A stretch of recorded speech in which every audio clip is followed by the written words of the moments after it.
اللهم صل على سيدنا محمد النبي الأمي الهاشمي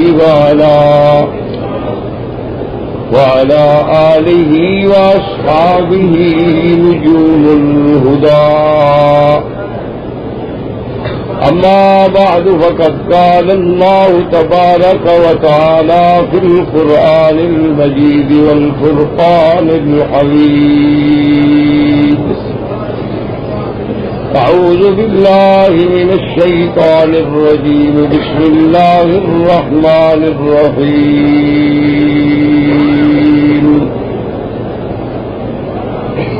يا أيها الذين آمنوا لا ترفعوا أصواتكم فوق صوت النبي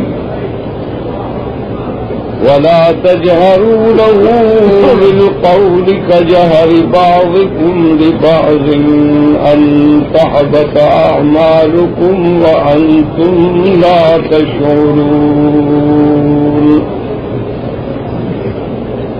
قال النبي صلى الله عليه وسلم: أنا دعوة أبي إبراهيم وبشارة أخي عيسى ورؤيا أمي التي رأت، أو كما قال النبي صلى الله عليه وسلم. صدق الله العلي العظيم وصدق رسوله النبي الكريم. برادران اسلام، واجب الاحترام بزرگوں، دوستوں، بھائیوں، اللہ تبارک و تعالی کے کلام مقدس میں سے ایک آیت مبارکہ اور آقا انعامدار حبیب کبریا خاتم الانبیاء سیدنا محمد مصطفیٰ صلی اللہ علیہ وعلی آلہ واصحابہ وسلم تسلیما کثیرا کثیرا کہ فرامین مبارکہ میں سے ایک حدیث تلاوت کی ہے. دعا فرمائیں کہ اللہ تبارک و تعالی اس عاجز کو مال اہل نصیحت عافیت کاملہ دائمہ اور حق بات بیان کرنے کی توفیق عطا فرمائیں. اللہ تبارک و تعالی آپ کو سننے سمجھنے اور ہم سب کو مل کر حق پہ چلنے کی توفیق عطا فرمائیں. پروردگار عالم تمام آنے والوں کی حاضری، حج، عبادت، زیارت، خیرات، صدقات منظور و مقبول فرمائے.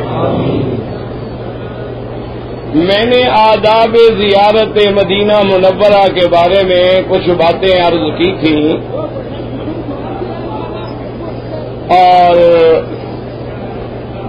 کچھ باتیں جو تھیں وہ مکمل نہ ہو سکیں. پوری توجہ کے ساتھ آپ اللہ کی رحمت کے ساتھ اللہ کے گھر میں بیٹھے ہیں اور یہ بڑی سعادت ہے کہ ایک نماز پڑھ کے دوسری نماز کی انتظار میں ہے اور سامنے اللہ کا کعبہ ہے. کہہ دیں الحمدللہ. اور یہ بھی حدیث ہے میرے مدنی سرکار کی کہ جو نماز پڑھ کے دوسری نماز کی انتظار میں بیٹھ جائے، اللہ فرماتے ہیں فرشتوں کو کہ میرے بندے کی نماز ہی لکھتے رہو. وہ عرض کرتے ہیں اللہ میں وہ تو بیٹھا ہوا ہے، فرمایا نماز کی انتظار میں بیٹھا ہے تو گویا نماز پڑھ رہا.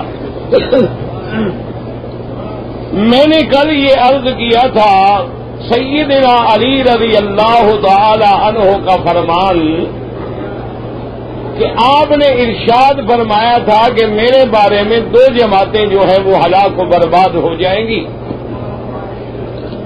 ایک وہ ہیں جو میری محبت میں بڑھ جائیں گے اور اللہ معاف کرے مجھے خدا مولا مشکل کشا حاجت روا بنا دیں گے. ہر دکھ سکھ میں علی علی کے نعرے لگائیں گے، اللہ کو بھی بھول جائیں گے، اور درجہ امامت کو نبوت سے بھی بڑھا دیں گے، پھر جب خدا بنا دیں گے تو بات ہی ختم ہو گئی۔ اور دوسری جماعت وہ ہوگی جو سیدنا علی نے فرمایا کہ میری دشمنی میں، میرے بغض میں، عداوت میں آ کے میری شان اتنی گھٹا دیں گے، اللہ معاف فرمائے، اللہ معاف فرمائے کہ وہ حضرت علی کے مسلمان ہونے کا بھی انکار کر دیں۔ اور وہ کون ہیں؟ خوارج، خارجی لوگ جو ہیں، ان کے نزدیک نعوذ باللہ حضرت علی جو ہیں، اللہ معاف کرے، اللہ معاف کرے، وہ فرماتے ہیں وہ تو منکر ہیں حضور کا، اللہ کے نبی کا انکار کرنے والا، بی بی فاطمہ کو دکھ دینے والا، بی بی فاطمہ پہ دوسری شادی کرنے والا، اللہ کے نبی نے روکا لیکن اس نے کہنا نہ مانا، لہذا اللہ معاف کرے وہ گویا اسلام سے بھی نکل گئے، اور اپنی اماں بی بی عائشہ سے لڑائی کرنے والا، 10,000 صحابہ کو شہید کرانے والا، اللہ معاف کرے، اللہ معاف کرے، وہ خارجی بن کے وہ بھی پٹڑی سے ہٹ گئے۔ اور کامیاب کون رہا؟ جس نے دامن اعتدال کو پکڑ لیا، نہ محبت میں بڑھ گیا نہ دشمنی میں بڑھ گیا،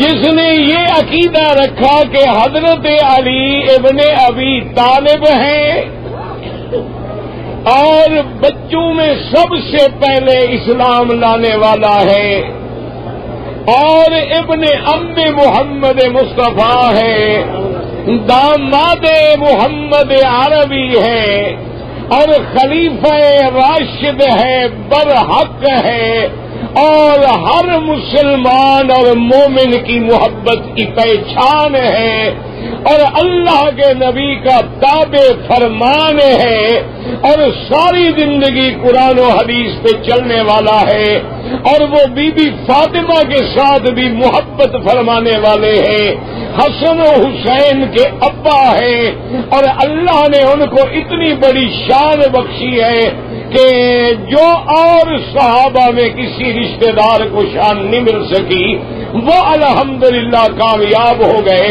اور وہ کون ہے؟ اہل سنت والجماعت، جن کا صحابہ پہ بھی ایمان ہے اور حضرت علی پہ بھی ایمان ہے۔ اسی طرح سمجھ لیں میرے عزیز کہ ہر مسئلے میں جو لوگ حد سے بڑھ جائیں گے وہ بھی زیادہ صراط مستقیم سے ہٹ جائیں گے، اور جو ذرا سختی میں پڑ جائیں گے وہ بھی پٹڑی سے اتر جائیں گے۔ اب توحید بیان کرنے کا معنی یہ نہیں ہوتا کہ آدمی انبیاء یا اولیاء کی بے ادبی کر بیٹھے، وہ بھی تو پٹڑی سے ہٹ گیا۔ اور انبیاء اولیاء کی محبت کا یہ معنی نہیں ہوتا کہ ان کے مرتبے کو بڑھا کے انہیں اللہ کی خدائی صفات سے متصف کر دے، وہ بھی پٹری سے ہٹ گیا۔ کامیاب وہ ہوتا ہے جو خدا کو خدا سمجھے، محمد مصطفیٰ کو مصطفیٰ سمجھے، اولیاء کو اولیاء سمجھے، مخلوق کو مخلوق مانے، خالق کو خالق مانے۔ وہ دینے والا ہے، یہ لینے والے ہیں، وہ شان بخشنے والا ہے، یہ شان پانے والے ہیں، وہی آدمی الحمدللہ کامیاب رہتا ہے۔ اب آپ درود شریف پڑھیں اور میں اصل مسئلہ جو ہے وہ عرض کرتا ہوں۔ اللہم صلی علی محبت سے، سارے محبت سے درود شریف پڑھیں۔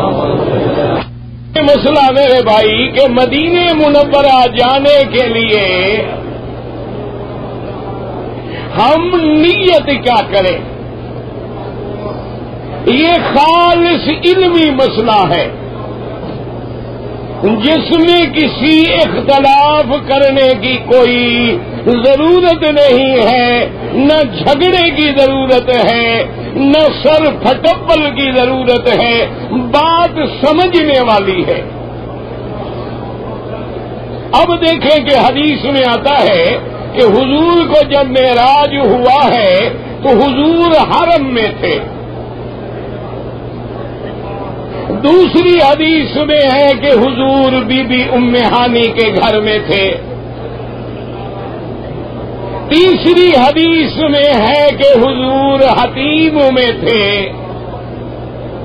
اور ایک روایت میں ہے کہ میرے محبوب جو ہیں وہ زمزم کے کنویں کے قریب لیٹے ہوئے تھے۔ یہ ساری روایتیں ہیں، لیکن میرے مالک نے مسئلہ حل کر دیا، فرمایا سبحان الذی اسری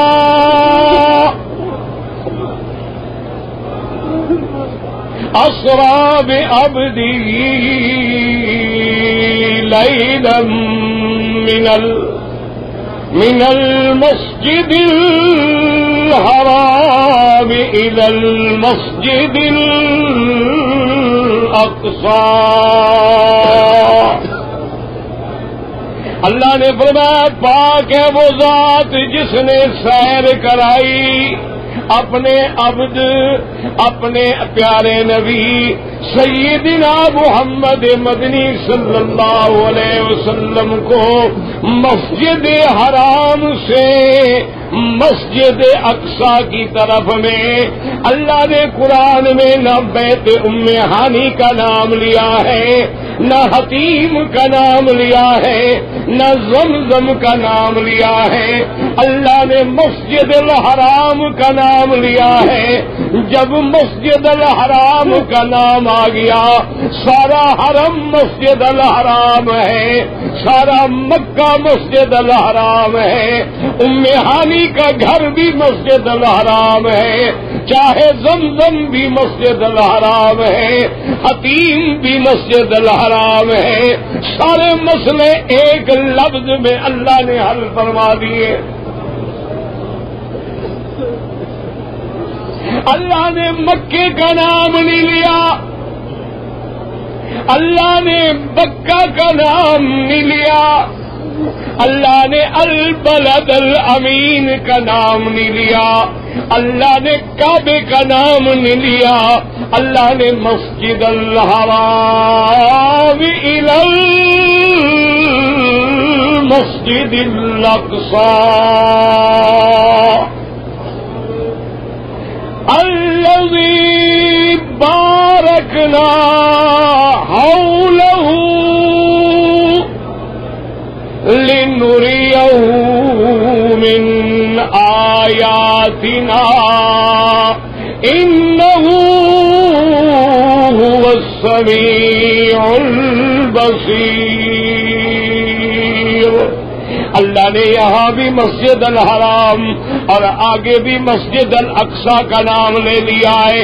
اب بعض علماء احناف اور بعض علماء شوافع، بڑے بڑے امام، بڑے بڑے ائمہ کہتے ہیں کہ جب آدمی جائے حضور پاک کے روضے کی نیت کرے یا حضور پاک کی قبر مبارک کی نیت کرے، لیکن ایک حدیث مبارک ہے جس میں اللہ کے نبی نے فرمایا ہے کہ لا تشد الرحال الا الى ثلاثه مساجد، کہ مسلمانوں سواری پہ سوار ہو کے سفر کی نیت کر کے 3 مسجدوں کے علاوہ کسی جگہ کی نیت نہ کرو۔ اللہ موقع دے تو مسجد الحرام کی نیت کرو، مسجد نبی کی نیت کرو یا مسجد اقصی کی نیت کرو۔ اب جناب مسئلہ سمجھ لیں، ورنہ قبر کی زیارت تو منع نہیں ہے۔ حضور خود فرماتے ہیں الا انی نہیتکم ان زیارت القبور فزوروها، حضور نے فرمایا میں نے منع کیا تھا لیکن میں حکم دیتا ہوں کہ قبروں کی زیارت کیا کرو، کیونکہ قبروں کی زیارت جو ہے تو ذکر الآخرۃ، یہ آخرت کی یاد دلاتی ہے، بندے کو اپنی موت کی یاد دلاتی ہے، بندے کو اپنے مرنے کا وقت یاد آتا ہے، اللہ کی طرف تعلق زیادہ ہوتا ہے۔ اور میرے مدنی خود سیدنا احد، سیدنا حمزہ کی قبر پہ تشریف لے جاتے تھے، اور میرے مدنی جنت البقیع الغرقد تشریف لے جاتے تھے، بلکہ بی بی عائشہ صدیقہ سب کے دو رضی اللہ عنہا، بی بی عائشہ صدیقہ فرماتی ہے کہ میں ایک رات سو رہی تھی، نیند کھلی تو میرے بستر پہ حضور لیٹے ہوئے نہیں تھے، میرے دل میں خیال آیا کہ اللہ کے نبی مجھے چھوڑ کے کسی دوسری بیوی کے گھر میں تشریف لے گئے ہیں۔ میں جب اٹھی چاند کھلا ہوا تھا، روشنی میں حضور کے پاؤں مبارک کے نشان واضح تھے، میں ان پہ چلتے چلتے چلتے پہنچی، ڈھونڈنے کے لیے کیا دیکھتی ہوں کہ اللہ کے نبی جنت البقیع الغرقد جو مدینے کا بڑا مبارک قبرستان ہے اس کے دروازے پہ کھڑے ہو کے دعائیں مانگ رہے ہیں۔ مسلمانوں، اللہ تمہیں بھی جب مدینے لے جائے تو جنت البقیع الغرقد پہ حاضری دینا سنت محمد مصطفیٰ ہے، یاد رکھنا اور کوشش کریں۔ علماء نے لکھا ہے کہ جب جائیں اچھی بات ہے، لیکن اگر جمعہ کے دن جائیں تو بہت اچھی بات ہے، اور جمعرات والے دن شہدائے احد کی زیارت کریں تو اچھی بات ہے، اور ہفتے والے دن قباء میں جا کے 2 رکعتیں پڑھ کے عمرے کا ثواب حاصل کریں۔ اور جنت البقیع الغرقد وہ مقام ہے جہاں میرے مدنی کے بیٹے حضرت ابراہیم دفن ہے، جہاں بی بی عائشہ دفن ہے، جہاں امہات المومنین دفن ہے، اور جہاں حضور کی چچی بی بی صفیہ دفن ہے، جہاں سیدنا عثمان دفن ہے، جہاں حضرت عباس دفن ہے، جہاں حضرت حسن ابن علی دفن ہے، جہاں علی ابن الحسین دفن ہے، جہاں محمد ابن جعفر دفن ہے، جہاں میرے مدنی محمد کی بیٹیاں دفن ہیں، یہ رحمت والا قبرستان ہے۔ بی بی عائشہ فرماتی ہے حضور کھڑے ہیں اور دعا مانگ رہے ہیں، میں چھپ کے پیچھے کھڑی ہو گئی تاکہ میں بھی محمد مدنی کی دعا میں شریک ہو جاؤں۔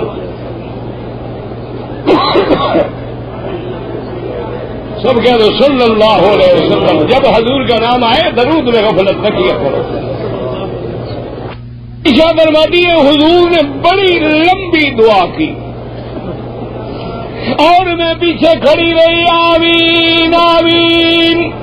اب جب مجھے یقین ہو گیا کہ دعا ختم ہونے والی ہے، میں جلدی سے دوڑ کے اپنے گھر میں پہنچی تاکہ اللہ کے نبی کے دل میں خیال نہ آ جائے کہ بی بی مجھے ڈھونڈ رہی تھی۔ فرماتی ہے میں جلدی آ کے اپنے بستر پہ لیٹ کے چادر لے کے لیٹ گئی، حضور بھی اتنی دیر میں تشریف لے آئے، اور آگے جب بیٹھے تو میرے سینے پہ ہاتھ رکھا، میں چونکہ دوڑ کے آئی تھی تو میرا سینہ اچھل رہا تھا، فرمایا عائشہ معلوم ہوتا ہے کہیں سے دوڑ کے آ رہی ہو۔ میں اب اٹھ کے بیٹھ گئی، اب کیا کروں، بات تو کھل گئی۔ میں نے کہا ہے یا رسول اللہ واقعی میں دوڑ کے آ رہی ہوں، اصل بات یہ ہے کہ محبوب محمد جیسا ہو اور بی بی عائشہ جیسی ہو وہ فراق برداشت کر سکتی ہے۔ میں نے جب دیکھا کہ آپ بستر پہ نہیں ہیں، دل میں خیال آیا کہ شاید کسی اور بی بی کے گھر میں گئے ہیں، میں ڈھونڈنے کے لیے نکلی تھی۔ فرمایا عائشہ انک لفی شان، تمہیں اپنا خیال ہے اور محمد مدنی کو امت کا خیال ہے۔ میں تو جنت البقیع پہ کھڑے ہو کے امت کے لیے بخشش مانگ رہا تھا، اور فرمایا تم نے فلاں قبیلے کی بکریاں دیکھی ہیں؟ بی بی نے فرمایا کہ ہاں یا رسول اللہ۔ فرمایا اللہ نے میری آج کی دعا سے ان بکریوں کے بالوں کے برابر میری امت کو بخش دیا۔ تو یاد رکھو قبروں پہ جانا منع نہیں ہے، اور خاص طور پہ قبر محمد مصطفیٰ صلی اللہ علیہ وآلہ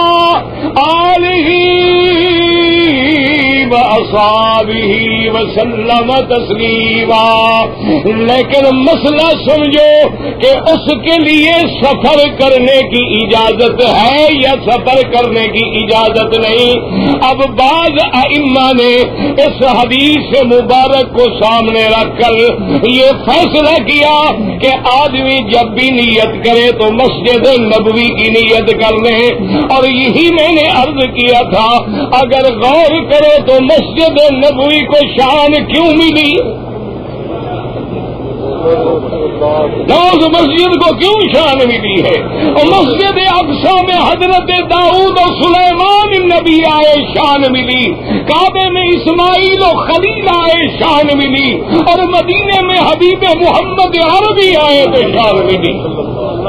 ہمارا ایمان ہے، خدا کی قسم کھا کے میں کہتا ہوں اگر میرا مدنی مدینے نہ جاتا وہ یثرب تھا، وہ ایک بے آب و گیاہ جگہ تھی. یہ میرے مدنی کی برکت ہے، یہ شان محمد مصطفیٰ ہے کہ اللہ کا نبی گیا تو اللہ نے یثرب کو مدینہ بنا دیا. سب کہہ دو الحمدللہ. اب جب مسجد کی نیت کریں گے ایمان سے کہے حضور کا روضہ مسجد میں ہے کہ نہیں؟ کوئی جھگڑا نہ رہا، کوئی اختلاف نہ رہا، بلا وجہ جھگڑوں میں نہ پڑے، اختلاف میں نہ پڑے. حضور کی مسجد کی نیت کریں گے، وہ بھی تو محمد کی مسجد ہے. میرے مدنی کا روضہ بھی محمد کی مسجد میں ہے، اور وہ روضۃ من ریاض الجنہ کا ٹکڑا بھی محمد کی مسجد میں ہے. جب ایک لفظ آیا اللہ کو بھی مسجد کا لفظ پسند ہے، معراج میں بھی مسجد کا ذکر ہے، آگے بھی مسجد کا ذکر ہے، اور مدینے کا سفر آئے تب بھی محمد کی مسجد کا ذکر ہے. سب کہہ دو صلی اللہ علیہ وسلم. کہو اگر حضور مدینے نہ جائے مدینہ ہمارا کیا لگتا ہے؟ ٹھنڈے دل سے سوچو یہ عرب جو کچھ ہمارے ساتھ کرے گی نسبت ہے کہ عرب ہے، اس لیے میرے مدنی نے فرما دیا ہے من صبر علی لابائہا، جو مدینے کی سختی پہ صبر کر لے، گرمی پہ صبر کر لے، بھوک پہ صبر کر لے، فرمایا کنت لہ شہیدا و شفیعا یوم القیامت، قیامت والے دن میں اس کی گواہی بھی دوں گا، اس کی شفاعت بھی کروں گا. مدینہ منورہ کا پہلا نام کیا تھا؟ یثرب. یثرب کا معنی جانتے ہو کیا معنی؟ غم، خوف، حزن، اور ساری دنیا کی وباؤں کی جگہ تھی یثرب. جو بندہ بھی جاتا تھا جاتے ہوئے بیمار ہو جاتا تھا. اور آج بھی تاریخ کھول کے دیکھ لیں، زمانہ جاہلیت میں یہ رسم تھی کہ جو لوگ یثرب جاتے تھے جب حدود سے باہر ہوتے تھے کھڑے ہو کر گدا کی طرح 3 دفعہ آوازیں نکالتے تھے. ان کا عقیدہ تھا کہ جو گدے کی طرح آوازیں نکالے گا بیماری نہیں پکڑے گی، اگر نہیں نکالے گا بیمار ہو جائے گا. یہ تو میرے مدنی کو اللہ نے بھیجا ہے. وہ یثرب نہ رہا، وہ طابہ بن گیا، وہ طیبہ بن گیا، وہ مدینہ بن گیا، وہ منورہ بن گیا. وہ زمین جو تھی اللہ نے اس کو آسمانوں سے اونچا کر دیا.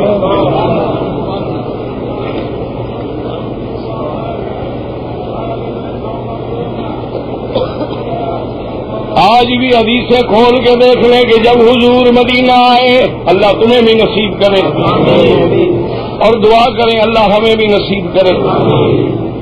اور حاجیوں جتنے دن مدینے میں رہنا، میری بیٹیاں ہیں، بہنیں ہیں، ایک بات یاد رکھ لینا کہ جتنے دن مدینے میں گزرے زبان پہ درود ہو، وضو ہے نہیں ہے، گلی ہے، گھر ہے، کوچہ ہے، درود ہو. اور ہر نماز محمد مدنی کی مسجد میں ہو. اور کوشش کرے کہ جتنا زیادہ سے زیادہ اندر والی مسجد میں پہنچے تاکہ حضور کے زمانے والی مسجد نصیب ہو جائے. اور روزہ رکھنے کی کوشش کریں، اور قرآن ختم کرنے کی کوشش کریں، اور اتنے ادب سے پاؤں اٹھائیں، اتنا خیال کر کے اٹھائیں، اور دل میں تصور کر لینا اللہ اپنے دشمنوں کو تو بخش دیتا ہے، محمد کے گستاخوں کو کبھی نہیں بخشتا.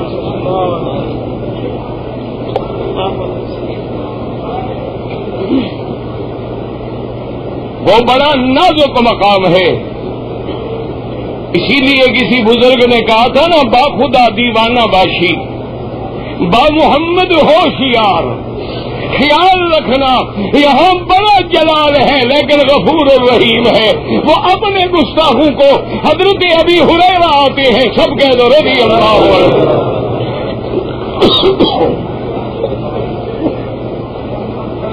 آ کے عرض کرتے ہیں کہ یا رسول اللہ صلی اللہ علیہ وسلم، میری اماں کافر ہیں، میں مسلمان ہوں، میں توحید کا نام لیتا ہوں، وہ شرک پہ اڑی ہوئی ہے، میں بڑا مجبور ہوں، ماں کے آگے بول بھی نہیں سکتا ہوں، میری ماں ہے، لیکن میں کب تک شرک برداشت کروں؟ مہربانی کر کے 2 دعاؤں میں ایک دعا کر دے، یا تو میری اماں کو اللہ میاں اٹھا لے، میری جان چھوٹ جائے، یا اللہ ہدایت دے دے. حضور پاک نے اللہ سے دعا کی، اللہم. مسلمانوں شان سمجھو، یہ نہیں کہ شان کے معنی میں محبت میں اتنی بڑھ جاؤ کہ خدا کو چھوڑ کے نبی سے مانگنا شروع کر دو اور پھر دعویٰ کرو کہ جی ہم تو عاشق ہیں. عاشق وہ ہوتا ہے جو نبی کا مخالف ہو. اللہ کے نبی نے دعا مانگی، اللہم اہدی ابا ہریرہ. اللہ کس سے دعا مانگی؟ میرا نبی کس سے مانگتا ہے؟ طواف میں دعا مانگی تو کس سے مانگی؟ عرفات میں مانگی تو کس سے مانگی؟ بدر میں مانگی تو کس سے مانگی؟ اور تمہیں کیا حکم دیا ہے؟ ہر نماز کے بعد کیا فرمایا ہے؟ مجھ سے مانگا کرو یا میرے لیے مانگا کرو. سمجھو مسئلہ. ہر نماز کے بعد حضور نے جو حکم دیا اذان کے بعد کہ جب اذان ہو جائے، کیا فرمایا؟ جب اذان ختم ہو جائے تو یا رسول اللہ، یا نبی اللہ کہہ کے مجھ سے مانگا کرو یا اللہ سے میرے لیے مقام وسیلہ مانگو. کس سے مانگو؟ اچھا حضور کو ضرورت ہے ہماری دعا کی؟ اچھا ہم اگر دعا نہ کریں تو ہم بدقسمت ہیں، ورنہ نبی پاک کو ضرورت نہیں ہے. دن میں 5 دفعہ مسئلہ سمجھا دیا کہ اللہ سے مانگو، اور جب تم اللہ سے میرے لیے مانگو گے تو بدلہ میں کیا دوں گا تمہاری؟ قیامت میں شفاعت کروں گا. مسئلہ سمجھا دیا کہ کسی ولی کی قبر پہ جاؤ، کسی اللہ والے کی مزار پہ جاؤ، کسی پیغمبر کی مزار پہ جاؤ، نبی سے ولی سے نہ مانگو، اللہ سے مانگو کہ اللہ ان کا شان اور اونچا کر دے، ان کا مرتبہ اور اونچا کر دے، ان کی مزاروں کو باغ جنت بنا دے، ان کو نور کا مرکز بنا دے. اور جب تم، اللہ فرماتا ہے میرے بندے کے لیے مانگتے ہو، میری رحمت جوش میں آ جاتی ہے کہ یہ گناہگار بندہ میرے محبوبوں کے لیے مانگ رہا ہے. اللہ فرماتے ہیں جاؤ تیری مشکلیں میں حل کر دوں گا. عقیدہ سمجھو.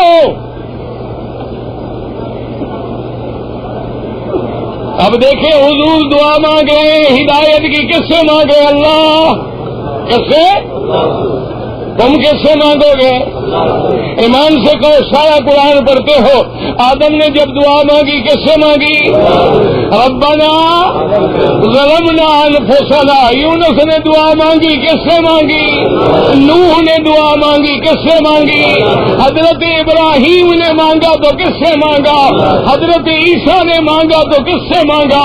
میرے مدنی محمد نے مانگا تو کس سے مانگا؟ اللہ سے. اور جو اللہ کو چھوڑ کے یاد رکھو نبی سے مانگے، ولی سے مانگے، علی سے مانگے، وہ چھوٹا موٹا گناہ نہیں، وہ شرک اکبر ہے، وہ اسلام سے نکل کے مشرک ہو جاتا ہے.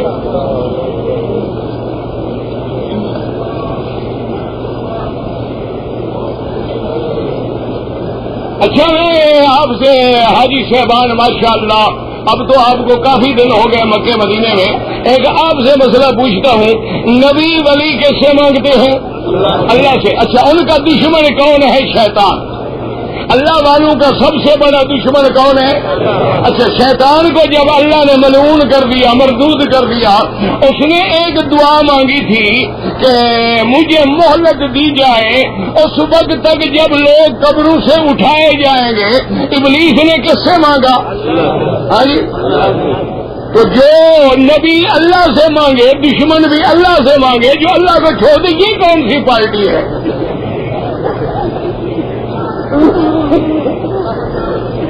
نہیں یہ مسئلہ آپ حل کریں. میں کہوں گا میں تو جی وہابی ہوں.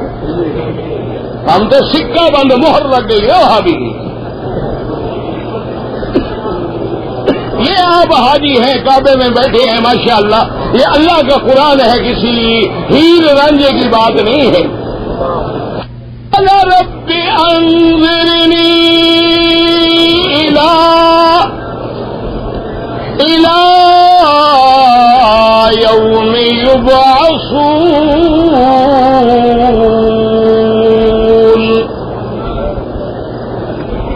اور کیا کہتا ہے؟ کہتا ہے میرا رب مجھے مہلت دے دے اس وقت تک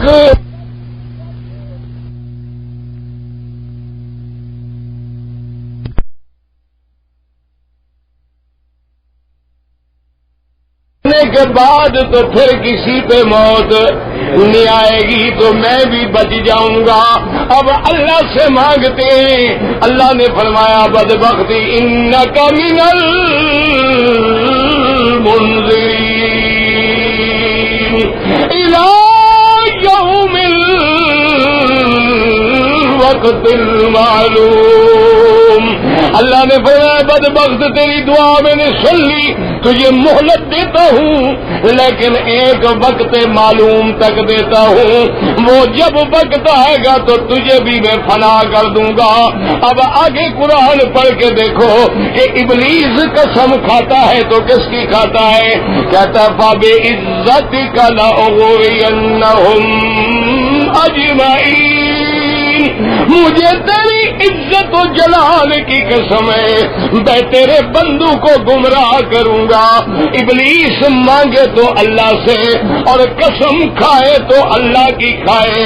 اور مسلمان کلمہ بھی پڑھے اور کبھی یا غوث، کبھی یا دستگیر، کبھی یا پیر، کبھی یا علی، کبھی یا حسین، کبھی یا نبی سے پکارے اور قسمیں کھانی پڑے تو کہتا ہے مجھے پیر کی قسم ہے، مجھے پیر کے آستان کی قسم ہے، مجھے اپنی آنکھوں کی قسم ہے، مجھے بچے کے سر کی قسم ہے. یہ معمولی گناہ نہیں ہے. میرے مدنی نے فرمایا جو بندہ اللہ کے سوا کسی چیز کی قسم کھائے وہ کافر ہو جاتا ہے.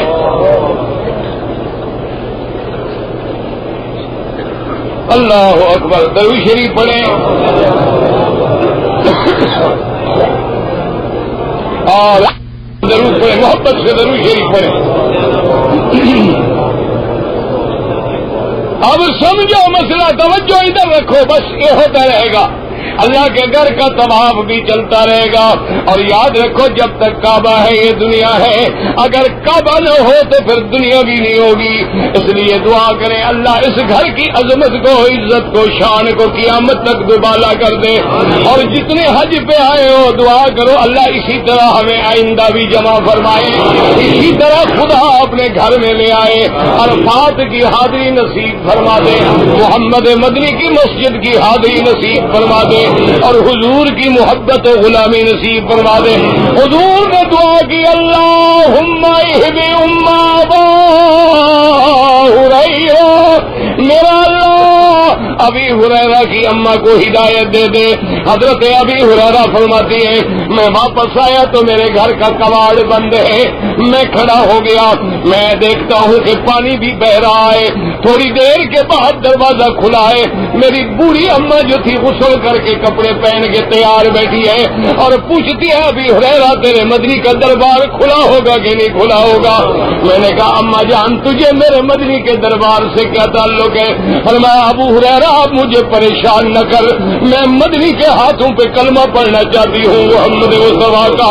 حضرت ابو ہریرہ فرماتی ہے میں بوڑھی اماں کو لے کے چل پڑا ہوں اور میرے قدم زمین زمین پہ نہیں ٹکتے، میں رکھتا کہیں ہوں، قدم کہیں پڑتے ہیں، اور خوشی خوشی بھاگ کے آتا ہوں۔ حضور بیٹھے ہوئے ہیں، میں نے سلام کیا، میں نے کہا ابشر یا محمد صلی اللہ علیہ وسلم، حضور مبارک ہو، اللہ نے دعا سن لی ہے آپ کی، میری بوڑھی اماں اسلام کے لیے حاضر ہو گئی ہے۔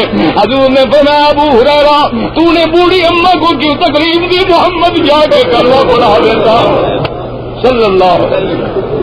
اللہ اکبر، مسلمانوں یہ شان رحمت اللہ العالمین ہے۔ اب دیکھیں وہ کافر ہے، دعا مانگی مسلمان، لیکن عبداللہ ابن ابی میرے مدنی کا گستاخ ہے، میرے مدنی کا دشمن ہے، حضور کے شان میں کوتاہی کرنے والا ہے، حضور کو ذلیل کہنے والا ہے۔ اللہ نے فرما دیا محمد مصطفیٰ ان کے لیے تو 70 دفعہ بھی بخشش مانگے میں ان کو نہیں بخشوں گا۔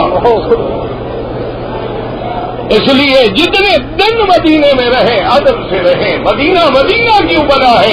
یاد دیکھو جب میرے مدنی پہنچے آقا نامدار صلی اللہ علیہ وسلم ہجرت فرما کے مدینے میں گئے ہیں، سارے صحابہ بیمار ہو گئے، سب کو بیماریوں نے پکڑ لیا ہے۔ بی بی عائشہ فرماتی ہے کہ میں آئی حضرت بلال کو پوچھنے کے لیے، حضرت بلال بخار میں آگ کی طرح جل رہے ہیں۔ میں نے پوچھا کیف تجد یا بلال، بلال تیرا کیا حال ہے؟ بلال غصے میں آ گئے، کہنے لگے اللہم لعن الکفرۃ، اللہم لعن القریش الذین اخرجونا من بلدک، اللہ کافروں پہ لعنت کر جنہوں نے تیرے گھر سے ہمیں نکالا ہے، جنہوں نے مکے سے ہمیں نکالا ہے۔ بی بی عائشہ فرماتی ہے میں اس کو پوچھنے کے بعد سیدھی ابے کے دروازے پہ آئی، حضرت صدیق کے پاس آئی تو بخار میں تپ رہے ہیں۔ میں نے پوچھا کیف تجد یا ابی، ابا تیرا کیا حال ہے؟ آپ بھی غصے میں آ گئے، جلال میں آ گئے۔ فرمایا اللہ مکے کے کافروں پہ لعنت کرے جنہوں نے ہمیں رحمت والے گھر سے، برکت والے گھر سے، مبارک گھر سے نکال کے یہاں بیماریوں میں بھیج دیا ہے۔ بی بی عائشہ عالمہ ہے، ذکیہ ہے، میری بیٹی تیری طرح نہیں۔ بی بی عائشہ تو وہ شان والی بی بی ہے جن کے بارے میں میرا مدنی فرماتا ہے اگر دین آدھا لینا ہو تو میری بی بی عائشہ سے دین لے لو۔ میری بیٹی تجھے تو فلمیں یاد ہیں، تجھے تو سی ڈی یاد ہے، تجھے تو وی سی آر کی فلمیں اور ڈرامے یاد ہیں، بی بی عائشہ کو محمد کا دین یاد ہے۔ بی بی عائشہ عالمہ ہے، ذکیہ ہے، فاضلہ ہے، صدیقہ ہے، بنت صدیق ہے۔ بی بی سمجھ گئی، سیدھی حضور کے پاس آئی، اندازہ لگا لیا بی بی نے کہ جب صدیق صبر نہیں کر سکا، جب بلال صبر نہیں کر سکا تو باقی صحابہ کا کیا حال ہوگا۔ حضور کی خدمت میں آئی، آ کے عرض کیا کہ یا رسول اللہ سارے صحابہ پریشان ہیں، ابو بکر رو رہے ہیں، بلال رو رہے ہیں، مکے سے نکل کے مدینے میں آئے تو بیماریوں میں گر گئے ہیں۔ حضور جوش میں آ گئے، حضور کھڑے ہو گئے، فرمایا اللہم اللہم حبب الینا المدینہ، دعا کر دعا آمین، دعا کرو اللہ ہمارے دلوں میں بھی مدینے کی محبت ڈال دے، مدینے والے کی محبت ڈال دے، مدینے والوں کی محبت ڈال دے، مدینے کے آباد کرنے والوں کی محبت ڈال دے۔ میرے مدینے فرمایا میرا مدینہ تو ایسا ہے جیسے آگ ہوتی ہے، آگ میں اگر لوہا ڈالو گے، سونا ڈالو گے، چاندی ڈالو گے، آگ میل کو کھا جاتی ہے، سونے کو علیحدہ کر دیتی ہے۔ فرمایا میرے مدینے میں رہنے والا جو منافق ہوگا، جو بتی ہوگا، اس کو بھی آگ جلا کے کھڑے مومن کو جگہ دیتی ہے۔ مدینہ تو ایمان والوں کی جگہ ہے، مدینہ تو محمد کے یاروں کی جگہ ہے، مدینہ تو صحابہ مہاجر و انصار کی جگہ ہے، مدینہ تو اصحاب صفہ کی جگہ ہے، مدینہ منورہ جو ہے وہ شان والا مقام ہے۔ حضور کی دعا سنے اور دعا کے ایک ایک لفظ پہ غور کریں حاجیو۔ اللہ کا نبی کھڑا مانگ رہا ہے اللہم حبب الینا المدینہ، اللہ اللہ اکبر، کما حببت الینا غور کرنا دعا پہ، میرے مدنی میرے محبوب کی دعا بھی محبوب، وہ کلمے بھی محبوب، وہ لفظ بھی محبوب، وہ زمانہ بھی محبوب، وہ مقام بھی محبوب۔ اللہم حبب الینا المدینہ کما حببت الینا مکۃ او اشد منہا۔ اور دوسری حدیث میں میرے مدنی نے عرض کیا کہ یا اللہ ان خلیلک دعا لمکۃ وانا ادعوک للمدینہ۔ میرے مدنی نے کہا میرا مولا تیرے خلیل نے تیرے مکے کے لیے دعا مانگی تھی، آج تیرا حبیب مدینے کے لیے دعا مانگتا ہے۔ اور حضور کی دعا پہ غور کر حاجی، ایک ایک لفظ پہ غور کر، اللہ نے تجھے ایمان دیا ہے۔ حضور نے فرمایا میرا اللہ ہمارے دلوں میں مدینے کی محبت اتنی ڈال دے جیسے تو نے مکے کی محبت ڈالی ہے، بلکہ مکے سے بھی زیادہ محبت ڈال دے۔ دعا کرو اللہ زیادہ ڈال دے۔ اللہم صلی علی۔ جنگل میں بکریاں چرانے والا چرواہا جو ہے نا، وہ بھی کہتا ہے ربا مدینہ پہنچا، حالانکہ آنا تو حج میں مکے ہے نا پہلے، لیکن نام مدینے کا لیتا ہے کیونکہ اللہ نے محبت زیادہ ڈال دی ہے مدینے کی۔ اس لیے آپ دیکھیں کوئی بندہ آتا ہے کہتے ہیں کہ جی مدینے جا رہا ہوں ماشاءاللہ، حالانکہ حج تو مکے میں ہوتا ہے مدینے میں نہیں ہوتا۔ حضور کی دعا ہے اور ورنہ اللہم بارک لنا فی صاعنا ومدنا۔ میرا اللہ مدینے کے ناپ تول کرنے والے برتنوں میں، اوزان میں، پیمانوں میں برکت عطا فرما۔ میرا اللہ جس چیز کو وزن کرے اس میں برکت عطا فرما دے۔ اور اس کے بعد میرے مدنی نے کیا دعا مانگی ہے؟ میں ون کلی وبائی، اور میرا اللہ میرے مدینے کو شفا والا بنا دے، اور وبائیں بیماریاں ساری مدینے سے نکال کے جوفا یہودیوں کی وادی پہ ڈال دے۔ میرے اللہ نے دعا منظور فرما لی۔ اور حضور صحابہ کے پاس آئے اور آ کے فرمایا یاد رکھو یہ انگلی ہے سبابہ، اس کو کہتی ہے سبابہ۔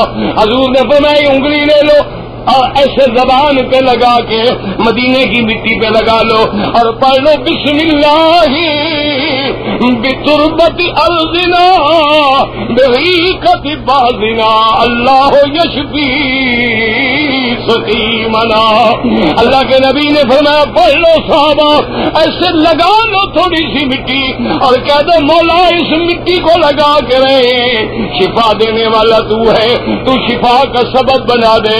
اللہ نے فرمایا میرا مدنی یہ مدینہ اب بیماریوں کی جگہ نہیں بلکہ یہ تو شفا کی جگہ ہے، بلکہ حکم ہے کہ مدینے میں آؤ، اگر مٹی اور رہی ہے تو چہرے پہ کپڑا نہ ڈالو، آنے دو مدینے کی مٹی کو منہ پہ۔ اللہ اکبر، دعا کر اللہ زندگی میں بھی مدینے کی مٹی نصیب کر دے اور موت آئے تو مدینے کی مٹی نصیب کر دے۔ اس لیے عمر رو رو کے مانگ رہا ہے اللہم ارزقنی موت الشہادت فی سبیلک، کہتا ہے اللہ مجھے شہادت کی موت دینا لیکن مجھے دفن محمد مدنی کے مدینے کا نصیب فرما دینا۔ یاد رکھو یہ مدینہ ایسی شان والی جگہ ہے، عظمت والی جگہ ہے، اس کے اللہ کے نبی نے کتنے نام رکھے ہیں، فرمایا مدینہ بھی اس کا نام ہے، کعبہ بھی اس کا نام ہے، طیبہ بھی اس کا نام ہے، اور اس کے بعد جناب دیکھیں کہ یہ وہ جگہ ہے حضور نے جس کے بارے میں فرمایا ما بین بیتی و منبری روضۃ من ریاض الجنت، اور ایک حدیث میں ما بین قبری و منبری روضۃ روضۃ من ریاض الجنت، اور ایک حدیث میں ما بین بیتی و منبری روضۃ من ریاض الجنت و منبری علی حوضی۔ حضور نے فرمایا لوگوں سن لو، میری قبر مبارک سے لے کر اور میرے منبر تک جس پہ کھڑے ہو کے میرے مدنی نے خطبہ دیا ہے مسلمانوں، اور فرمایا یہ ٹکڑا جو ہے یہ جنت کا ٹکڑا ہے، اور حدیث میں ہے کہ میرا منبر حوض پہ ہوگا۔ بعض علماء اب سمجھو کہ روضۃ من ریاض الجنت یہ روضہ ہے، یہ جنت کا باغ ہے، اس کا کیا معنی ہے؟ آپ درود پڑھیں، میں تجھے مدینے کی شان سناؤں۔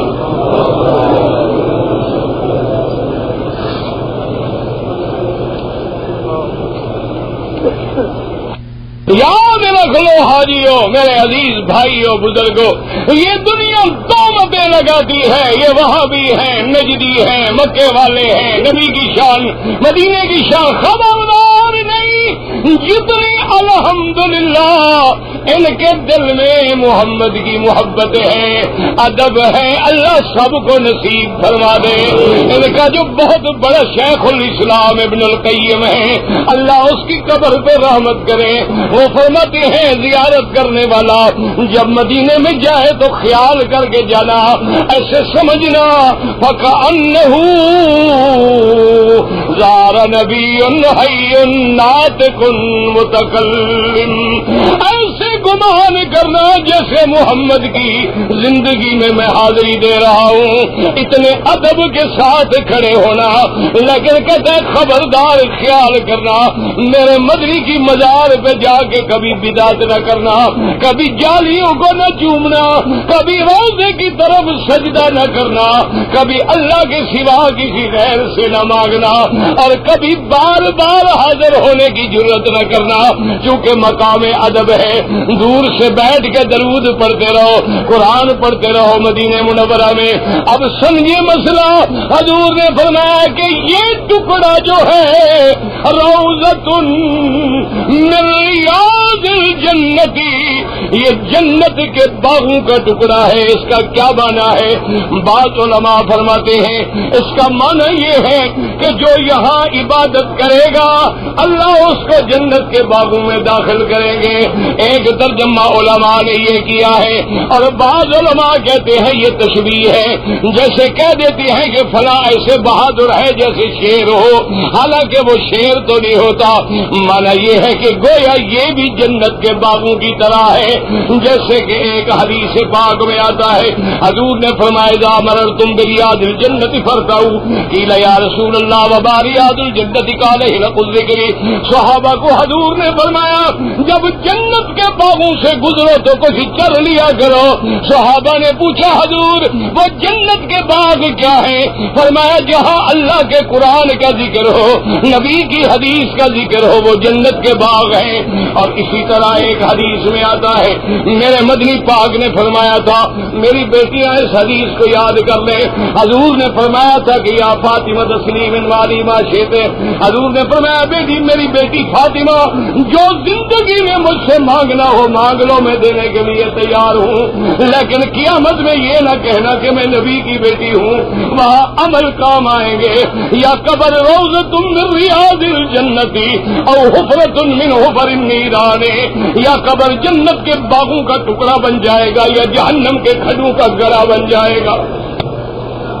اللہ اکبر۔ حضور نہ اپنی بیٹی کو کہتے ہیں کہ میرے نام کی حجت نہ کر لینا، اور لوگ سمجھتے ہیں یہ سید کی بیٹی ہے، یہ پیر کی بیٹی ہے، یہ فلاں بزرگ کی بیٹی ہے، یہ فلاں عالم کی بیٹی ہے۔ ساری دنیا کی بیٹیاں محمد کی بیٹی کے جوتے کے برابر بھی نہیں ہو سکتی۔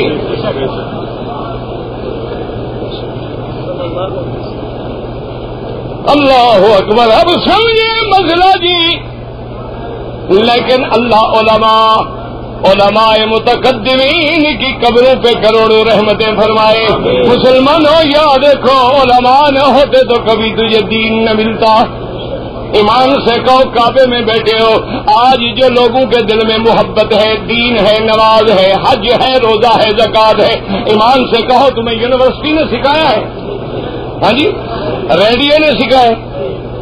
ٹیلی ویژن پہ سیکھے ہو، کالجوں نے ہارورڈ آکسفورڈ نے سکھلایا ہے، یا اسی غریب مولوی نے جو مسجد میں بیٹھا ہے جس کو گالیاں دیتے ہو، جس کو برا سمجھتے ہو، یہ اسی مولوی کی محنت ہے کہ آج بندے بندے کے دل میں محبت مدنی کی، دین کی محبت لہریں لے رہی ہے۔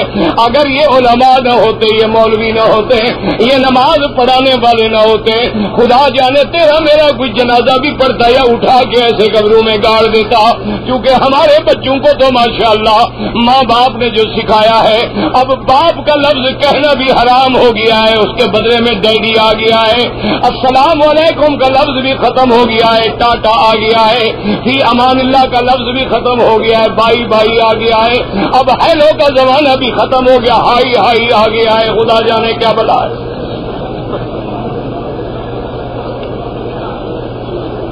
یاد رکھو قبر میں جب منکر نکیر آئیں گے کیا کہو گے؟ Hi how are you? نہ سوچ لو، جو یاد کرو گے زبان سے وہی نکلے گا۔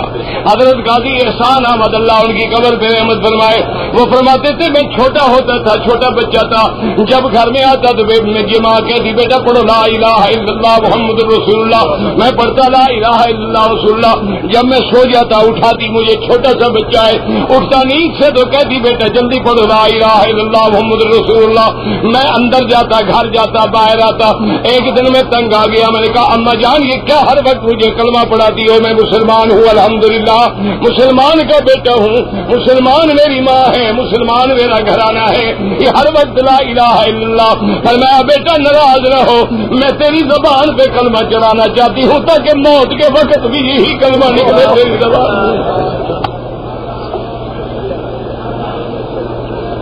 تمہاری مرضی ہے میری بیٹی، جو اپنے بچوں کو پڑھاؤ وہ بھی تیری قبر پہ انشاءاللہ کھڑے ہو کے ٹاٹا ٹاٹا کریں گے، فکر نہ کرو۔ جو تم نے پڑھایا ہے نا انشاءاللہ آگے آئے گا، جو بوؤ گے کاٹو گے۔ جن ماؤں نے جناب یاد رکھو کبھی بغیر وضو کے بچوں کو دودھ نہیں پلایا تھا، بغیر وضو کے بچوں کو نہیں اٹھایا تھا، اور لوری کے بجائے قرآن پڑھاتی تھی، تو پھر بیٹا بھی امام ابو حنیفہ اور امام شافعی پیدا ہوتے تھے، امام مالک اور امام احمد ابن حنبل پیدا ہوتے تھے، عبد القادر جیلانی علی حجویری پیدا ہوتے تھے، نظام الدین اور حضرت زکریا پیدا ہوتے تھے، فرید الدین شکر گنج پیدا ہوتے تھے، اور جس دن سے میری بیٹی نے ماشاءاللہ فلمی لوریاں دے دے کے بچوں کو سلایا ہے، اور بیٹے یا کریکٹر پیدا ہوتے ہیں یا ایکٹر پیدا ہوتے ہیں یا ماشاءاللہ ڈسکو کرنے والے پیدا ہوتے ہیں، اور کیا پیدا ہوں۔ اللہ اکبر اللہ اکبر۔ اب درود پڑھنے میں عرض کروں حضور کی حدیث صلی اللہ علیہ وسلم، حضور نے فرمایا ہے کہ ما بین بیتی ومنبری روضۃ من ریاض الجنہ۔ یاد رکھو اللہ علماء کی قبروں پہ کروڑوں رحمتیں فرمائے، انہوں نے کہا یہ مثال نہیں ہے، یہ تشبیہ نہیں ہے، اگر مثال ہوتی حضور ساری مسجد کا نام لے لیتے، حضور سارے مدینے کا نام لے لیتے، لیکن جو حضور معین کر رہے ہیں کہ میری قبر مبارک سے لے کر میرے منبر تک معلوم ہوتا ہے یہ حقیقت جنت کا ٹکڑا ہے۔ دعا کر اللہ ہمیں بھی آپ کو بھی وہاں نصیب کرے۔ اب یاد رکھیں کہ علماء نے بہت لوگوں نے سوال پیدا کیے ہیں کہ اگر جنت کا ٹکڑا ہے تو پیاس کیوں لگتی ہے، بھوک کیوں لگتی ہے؟ وہاں بیٹھ کے آدمی بوڑھے ہو جاتے ہیں، لیکن جنت میں تو کوئی بوڑھا بھی نہیں ہوگا، پیاس بھی نہیں لگے گی۔ تو مسئلہ سمجھ لو، علماء نے فرمایا جنت کا ٹکڑا ہے، لیکن جنت کے احکام تب مرتب ہوں گے جب عالم آخرت آئے گا۔ عالم آخرت سے پہلے جنت کے احکام مرتب نہیں ہوتے ہیں۔ جیسے حجر اسود جنت کا ٹکڑا ہے، جنت کا پتھر ہے، لیکن جنت کے احکام اس وقت داخل ہوتے ہیں۔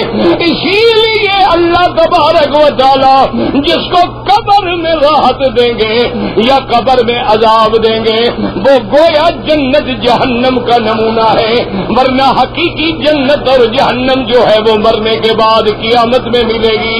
اب دیکھیں کہ حضور پاک نے فرمایا، حضور صلی اللہ علیہ وآلہ وسلم تسلیما کثیرا کثیرا، آپ نے فرمایا کہ یا اللہ تیرے خلیل نے مکے کے لیے دعا مانگی ہے اور میں نے مدینے کے لیے دعا مانگی ہے، اور حضور نے فرمایا کہ میں مدینے کو ما بین عیر بصور، اور ایک لفظ میں ہے ما بین عیر و احد، عیر سے لے کر احد تک مدینہ قرار دیتا ہوں۔ اور دیکھیں میرے دوستو غور کر لو کہ مکے میں تو عمرہ بھی ہو سکتا تھا لیکن مدینے میں چونکہ عمرہ نہیں ہو سکتا ہے، اللہ نے فرمایا مدنی میں تیرے مدینے والوں کو بھی شان دیتا ہوں، جو بندہ وضو کے ساتھ مدینے سے چل کے سواری پہ یا پیدل قبا میں جا کے 2 رکعتیں نماز پڑھ لے، فرمایا میں اس کو بھی پورے عمرے کا ثواب عطا فرما دوں گا۔ اور ایک حدیث بھی یاد کر لیں، صحیح حدیث ہے میرے مدنی کی، میری بیٹی بہنیں مائیں میرے بھائی جتنے بیٹھے ہو، صبح کی نماز کے بعد اگر بندہ اسی مسجد میں بیٹھ جائے، کوئی دنیا کی بات نہ کرے، قرآن پڑھتا رہے، ذکر کرتا رہے یا چپ کر کے بیٹھا رہے، اور جب سورج نکل آئے اور تھوڑا سا اوپر چڑھ آئے اور 2 رکعت کر کے 4 رکعتیں اشراق کی پڑھ لے، حضور نے فرمایا اللہ اس کو ایک مقبول عمرے کا ثواب دیتے ہیں۔ گھر بیٹھے عمرہ کر لو، اور یاد رکھیں جب مدینے میں جاؤ افضل یہ ہے کہ سبت والے دن یعنی ہفتے والے دن آپ بھی کوشش کر کے مسجد قباء میں حاضری دیں، اور یہ وہی جگہ ہے جہاں اللہ تبارک و تعالیٰ کے میرے پاک نبی نے سب سے پہلے ڈیرا لگایا ہے۔ اور اسی طرح افضل یہ ہے کہ جمعہ کے دن ہو سکے تو پھر شہدائے احد پہ حاضری دیں، اور سب سے پہلے سیدنا حمزہ ام رسول اللہ صلی اللہ علیہ وسلم اور اس کے بعد شہدائے احد پہ سلام کہیں، اور اسی طرح اگر ممکن ہو سکے تو جمعرات والے دن بقیع میں جائیں اور سب پہ جا کے السلام علیکم یا اہل البقیع الغرقد انا انشاء اللہ بکم لاحقون انتم السابقون ونحن الاثر، یہ دعائیں مانگتے رہیں، اور جتنی دیر مدینے میں رہیں آگے ذرا شان دیکھیں میرے اللہ نے کیا شان بیان کی، فرمایا یا ایھا الذین آمنوا لا ترفعوا اصواتکم فوق صوت النبی ولا تجهروا له بالقول كجهر بعضكم لبعض ان تحبط اعمالكم وانتم لا تشعرون۔ فرمایا ایمان والو خبردار میرے مدنی کی آواز سے تمہاری آواز اونچی نہ ہو جائے۔ کیا مانا؟ بعض علماء کہتے ہیں یعنی حضور کی کسی بات کا انکار نہ ہو جائے، اور انکار تو سب کے نزدیک کفر ہے، لیکن اللہ نے فرمایا میرے مدنی کے سامنے انکار بھی نہ ہو، اعراض بھی نہ ہو، بلکہ ادب سے ایسے بولو کہ تیری آواز بھی اونچی نہ ہو جائے۔ اور اس کے بعد اگر میرا مدنی جا رہا ہے تو اس کو ایسے نہ پکارا کرو جیسے دوسروں کو پکارتے ہو، جیسے لوگوں کو پکارتے ہو، خبردار میرے مدنی کو نہ بلاؤ، ایسی غلطی کرو گے پتہ ہے سزا کیا دوں گا۔ فرمایا ان تحبط اعمالکم وانتم لا تشعرون، تمہارے سارے عمل ضائع کر دوں گا، حبط کر دوں گا، تمہیں پتہ بھی نہیں چلے گا۔ اس لیے علماء نے لکھا ہے جتنی دیر مدینے میں گزرے ادب کے ساتھ چلنا ہے، ادب کے ساتھ رہنا ہے، حتیٰ کہ مسجد نبی میں چیخنا نہیں ہے، آواز بھی اونچی نہیں کرنی ہے، بلکہ جب صلاۃ و سلام کے لیے زیادہ دور کھڑے ہوں نہ زیادہ قریب کھڑے ہوں اور نہ نہ چیخ چیخ کے سلام پڑھیں بلکہ ادب کے ساتھ درمیانی آواز کے ساتھ سلام پڑھیں اور کوشش یہ کریں کہ مختصر سلام پڑھیں اور حضور پہ سلام پڑھنے کے بعد ایک گز کے فاصلے پہ آگے جائیں، کیونکہ میرے مدنی کے ساتھ جو ہے آپ کے منکب مبارک کے پاس جو قبر مبارک ہے سیدنا وہاں ہو کے سیدنا ابی بکر پہ سلام پڑھیں اور اس سے تھوڑا سا ہٹ کے پھر سیدنا عمر پہ سلام پڑھیں۔ جب یہ سارے سلام پڑھ لیں تھوڑا آگے جا کے پھر کعبے کی طرف رخ کر لیں، کیونکہ سلام میرے مدنی کا حق ہے اور دعا میرے اللہ کا حق ہے۔ پھر مانگنا ہے تو پھر اللہ سے دعا مانگے اور اللہ تبارک و تعالی سے دعائیں مانگے، جتنی لمبی دعائیں مانگ سکتے ہیں اور جتنے دن اللہ مدینے میں نصیب فرمائے دعا کر اللہ تجھے بھی اور مجھے بھی نصیب فرمائے۔ اور ساتھ یہ مسئلہ بھی سن لیں کہ 40 نمازیں پڑھنا جو ہے وہ مدینہ منورہ کی حاضری کے لیے کوئی ضروری یا واجب نہیں ہے، بلکہ ایک حدیث میں آتا ہے کہ جو بندہ 40 نمازیں پڑھے گا اس کی کوئی نماز نہ چھوٹے، جماعت نہ چھوٹے، تکبیر نہ چھوٹے، مسجد نبوی میں نماز پڑھے اللہ اس کو نفاق سے، اللہ اس کو آگ سے بری کر دیتے ہیں۔ یہ فضیلت ہے۔ حاضری اگر نصیب ہو جائے، تحیت المسجد نصیب ہو جائے، سلام نصیب ہو جائے، اسی وقت بندہ واپس آ جائے تو حاضری کافی ہو جاتی ہے۔ باقی اللہ تبارک و تعالی جتنی عطا فرمائے۔ اور اس کے بعد میں نے حدیث پڑھی تھی، حضور پاک صلی اللہ علیہ وسلم نے حدیث میں فرمایا، درود شریف پڑھ لیں۔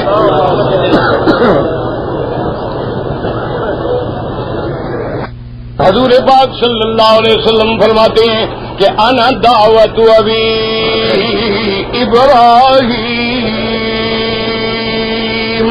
حضور پاک نے فرمایا کہ میری امت میں اپنے ابا ابراہیم کی دعا ہوں جو انہوں نے مکے میں اللہ سے مانگی تھی، ربنا وبعث فیہم رسولا۔